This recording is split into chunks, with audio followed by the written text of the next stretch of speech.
Banyak dari kalian yang sampai detik ini masih nganggep Light Yagami adalah sosok antihero yang tragis. Seorang remaja jenius, tampan, masa depan cerah, yang punya niat suci memberantas kejahatan, tapi akhirnya terkorupsi dan tersesat gara-gara kekuatan gelap dari Death Note. Kalian pikir kekuatan yang merubah Light jadi monster? Kalian pikir Death Note yang merusak otaknya? Gue harus mematahkan ilusi kalian hari ini. Light Yagami tidak pernah berubah menjadi jahat. Kekuatan mutlak tidak merusak karakter seseorang. Kekuatan mutlak hanya mengungkap karakter asli seseorang. Dan Death Note hanyalah sebuah alat yang membuka kedok asli dari seorang remaja dengan gangguan kepribadian narsistik tingkat ekstrim. Hari ini kita akan bedah isi kepala Light Yagami menggunakan kacamata psikologi klinis. Siapin mental kalian karena kita bakal ngebongkar kenapa Kira bukanlah sosok Tuhan penyelamat, melainkan murni seorang psikopat dengan God kompleks yang haus validasi. Buat paham seberapa rusaknya mental Light, kita harus pakai pedoman psikologis klinis yang namanya NPD atau Narcissistic Personality Disorder. Penderita NPD itu punya 3 ciri utama. Pertama, yaitu grandiosity, yang artinya merasa dirinya jauh lebih agung dan penting dari orang lain. Kedua, butuh kekaguman atau validasi yang konstan. Dan yang ketiga, yang paling mematikan adalah ketiadaan empati. Coba kalian ingat lagi episode pertama. Orang normal, sesehat apapun mentalnya, kalau nggak sengaja ngebunuh 2 orang pakai buku gaib, pasti bakal trauma, pasti bakal gemeter, muntah, atau minimal kena panic attack lah gitu. Tapi apa reaksi Light? Ya, dia sempet panik bentar, tapi dalam hitungan hari, dia langsung merasionalisasi pembunuhan itu gitu. Langsung menormalisasiin. Otak narsistiknya memutarbalikan fakta. Dia bilang kayak, seolah gue gak salah ngebunuh mereka, dunia ini emang busuk, dan karena gue yang paling pintar, berarti gue yang terpilih buat membersihkan dunia ini. Di titik ini, keadilan cuma dipakai sebagai kedok. Motif aslinya bukan empati pada korban kejahatan. Motif aslinya adalah ego. Dia bosan jadi manusia biasa. Dia pengen diakui sebagai Tuhan. Keadilan versinya Light adalah siapapun yang nurut sama gue itu orang baik. Dan siapapun yang ngelawan gue itu orang jahat yang harus mati. Nah, disinilah biasanya para fans garis keras Light bakal berargumen.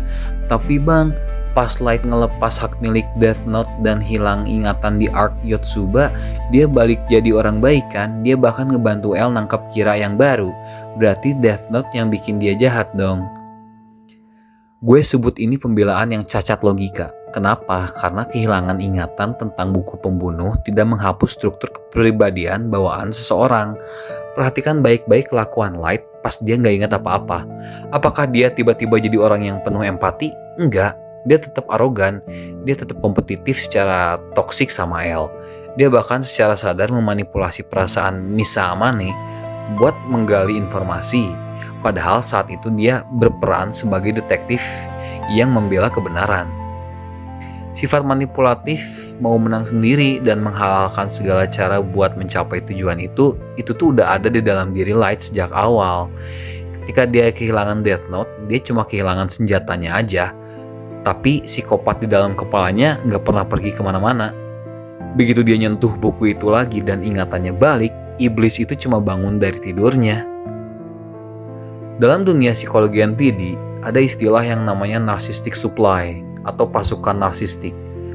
Orang dengan NPD itu kayak vampir mental. Mereka butuh menghisap energi, kepatuhan, dan kekaguman dari orang lain buat ngisi ego mereka yang kosong. Mereka nggak ngelihat manusia lain sebagai manusia utuh, melainkan cuma sebagai alat, properti, atau perpanjangan dari diri mereka sendiri. Coba kita bedah gimana Light memperlakukan orang-orang yang mencintainya. Misa Amane rela memotong setengah umur hidupnya 2 kali demi Light. Tapi Light, di matanya Misa cuma kamera pengintai gratis yang gampang dikontrol. Kasus yang paling bikin merinding adalah Naomi Misora. Light gak cuma pengen ngebunuh Naomi. Sebagai seorang narsistik, dia butuh kemenangan psikologis. Dia sengaja ngelur waktu, memanipulasi emosi Naomi yang lagi berduka, bikin Naomi percaya sama dia, dan tepat di detik Naomi jalan menuju kematiannya gara-gara gantung diri, Light ngungkapin identitas aslinya sambil senyum. Itu bukan tindakan pahlawan keadilan. Sengaja menyiksa mental orang yang lagi hancur sebelum membunuhnya adalah tindakan murni dari seorang sadomasokis yang menikmati rasa berkuasa atas nyawa orang lain. Kalau Light emang ngerasa dirinya Tuhan, kenapa dia bisa gampang banget terpancing emosi sama Elle? Jawabannya ada pada fenomena psikologis bernama narcissistic injury atau luka narsistik. Ini terjadi ketika ilusi kehebatan seseorang narsistik dibantah atau dihina oleh orang lain. Buat Light, dunia ini isinya cuma orang bodoh yang gampang dibohongin. Tapi tiba-tiba muncul Elle. Elle nggak cuma secerdas dia, tapi Elle secara terang-terangan di TV nasional nyebut tindakan Kira sebagai kejahatan rendahan. Kalimat itu merobek ego Light.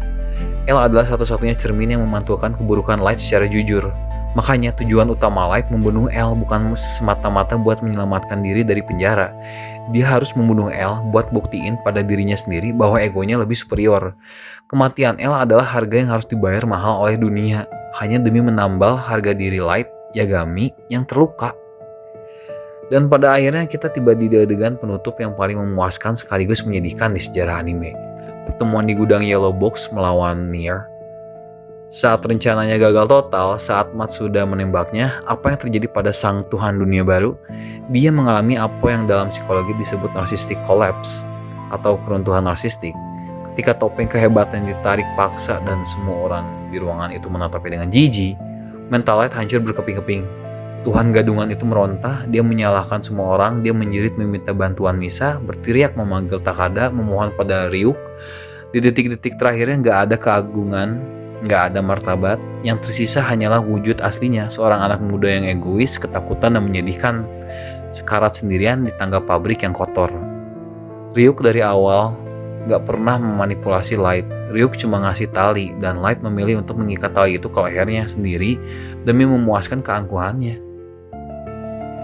Kisah Light Yagami adalah salah satu eksplorasi psikologi tergelap tentang apa jadinya kalau kesombongan manusia dibiarin tanpa batas. Keadilan yang dibangun di atas narsisme tidak akan pernah melahirkan perdamaian, melainkan hanya akan melahirkan diktator. Sekarang coba gue tanya ke kalian semua yang masih nonton sampai detik ini. Setelah melihat semua bukti psikologis ini, apakah kalian masih berani menganggap Light Yagami sebagai seorang pahlawan yang tersesat? Atau dari awal dia emang cuma monster yang kebetulan berwajah rupawan? Coba tulis opini jujur kalian di kolom komentar, kita adu argumen di sana, diskusi sehat, oke? See you guys on the next video, subscribe.